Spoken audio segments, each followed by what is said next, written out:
पाकिस्तान में बाबर आजम को लेकर दो तरह के लोग पाए जाते हैं।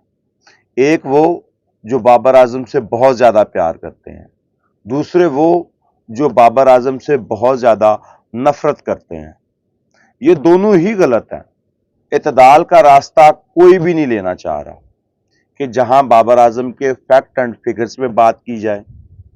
बाबर आजम पाकिस्तान की क्रिकेट का एक बड़ा प्लेयर है, इसमें कोई दो राय नहीं है। अभी रिसेंटली सिडनी सिक्सर ने उनको साइन किया है बीबीएल के लिए 2025 और 26 के लिए।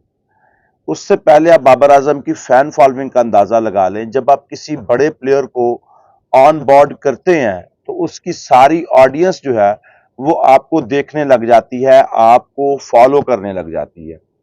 बाबर आजम को साइन करने से पहले सिडनी सिक्सर के फेसबुक पेज के जो फॉलोअर थे वो 267 के थे। बाबर आजम को साइन करने के बाद वो फॉलोअर 340 के पे चले गए हैं। इतना बड़ा ब्रांड है बाबर आजम। और बाबर आजम के फैन अब देखेंगे सिडनी सिक्सर्स के मैच रात को, चाहे 11 बजे हो, सुबह 5 बजे हो, चाहे दिन के 11 बजे हो। जब आप बड़े प्लेयर को ऑन बोर्ड लेंगे तो उसके फायदे भी आपको बहुत ज्यादा होंगे।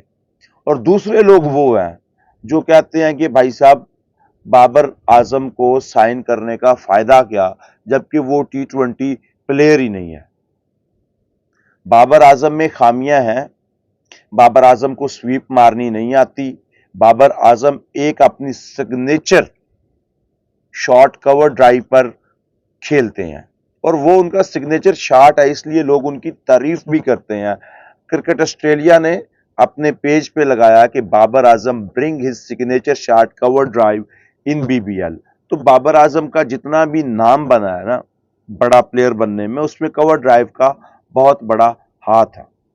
सो माइक हैसन को भी अंदाजा था कि बाबर आजम जो है ना वो कहीं ना कहीं फंस रहा है। और वो स्पिनर के सामने सबसे ज्यादा तब फंसता है जब उसके सामने बॉल आता है, उसको खेल नहीं पाता, उसके या तो एलबीडब्ल्यू हो जाता है या वो एज दे बैठता है। तो इसको स्वीप मारने सिखाई जानी चाहिए, क्योंकि जब आप स्वीप मारते हैं ना, एक टांग बाहर निकालते हैं, थोड़ा ऊपर आते हैं, तो आप ऑलमोस्ट स्पिनर का रिदम तोड़ देते हैं।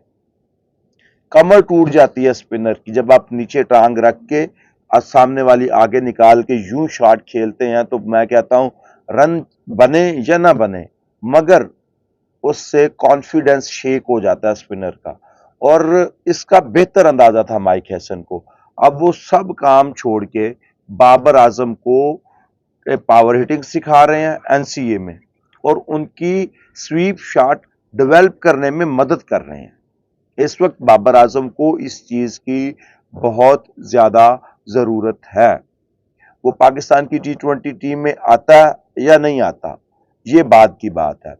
इन फ्यूचर शायद वो आ भी जाए, लेकिन उसके लिए जरूरी है कि उसको पावर हिटिंग आती हो, उसको स्वीप शॉट खेलना आता हो। जो स्पिनर पे वो फंसता है, चाहे वो टेस्ट हो, चाहे वो ओडीआई हो, चाहे वो T20 हो, उस मुश्किल से वो निकल जाए।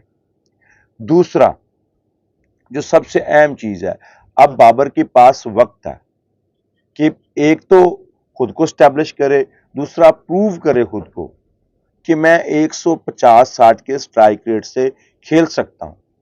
और बीबीएल की विकेटों पे खेलना कतन आसान नहीं होगा। हालांकि बाबर ने एक इंटरव्यू में कहा था कि मुझे अगर आईपीएल ऑफर हो, मुझे बीपीएल ऑफर हो, तो मैं बीबीएल खेलूंगा। उसकी वजह यह है कि वहां कंडीशंस डिफरेंट है, वहां खेलने में मजा आता है कि कभी बॉल बहुत ज्यादा तेज आ रहा है, बॉल जो है वो बाहर जा रहा है, अंदर आ रहा है। तो एक तरह के वो डेड रबड़ विकेट्स नहीं होते जैसे पाकिस्तान में, इंडिया में होते हैं। तो वहां पे खेलने में मजा आता है, और बड़ा प्लेयर वही माना जाता है जो मुश्किल कंडीशन में सरवाइव करे। अब जो भी आदमी इंग्लैंड की विकेट पे रन बनाएगा, न्यूजीलैंड की विकेट पे रन बनाएगा, साउथ अफ्रीका की विकेट पे रन बनाएगा, ऑस्ट्रेलिया की विकेट पे रन बनाएगा, इट मीन्स कि वो हर कंडीशन में खेल सकता है। और बड़ा प्लेयर वही माना जाता है कि सब कॉन्टिनेंट की टीमें इंग्लैंड में जाके, अफ्रीका में जाके, यानी सीना में जाके हमेशा डरती हैं खेलने से डरती हैं, उस तरह का रिदम नहीं दिखा पाती जिस तरह की वो एशियन ग्राउंड्स पे दिखाती हैं।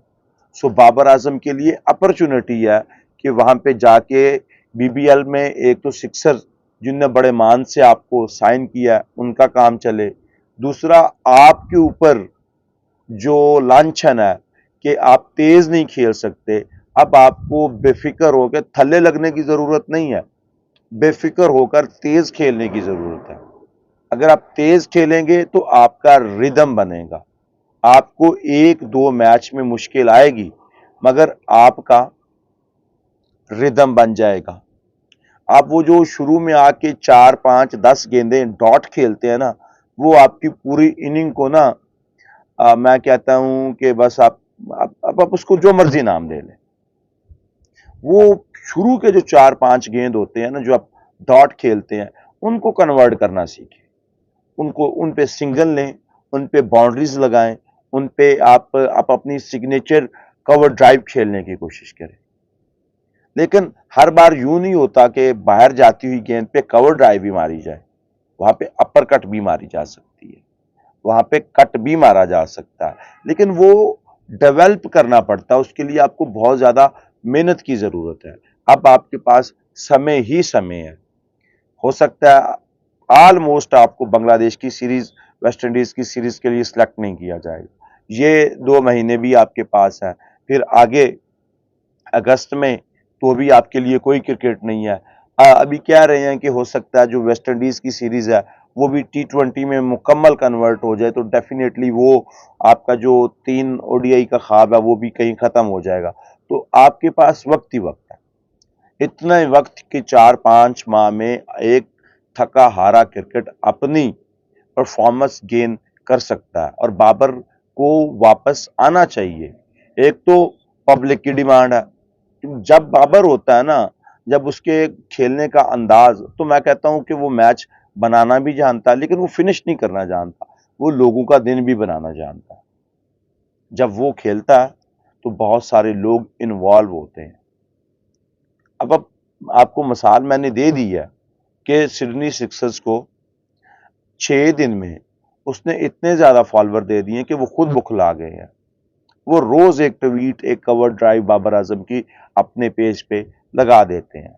ये अपने लोगों को, सिडनी सिक्सर्स के फॉलोअर्स को अगेंज रखने का तरीका है कि भाई बाबर आ रहा है।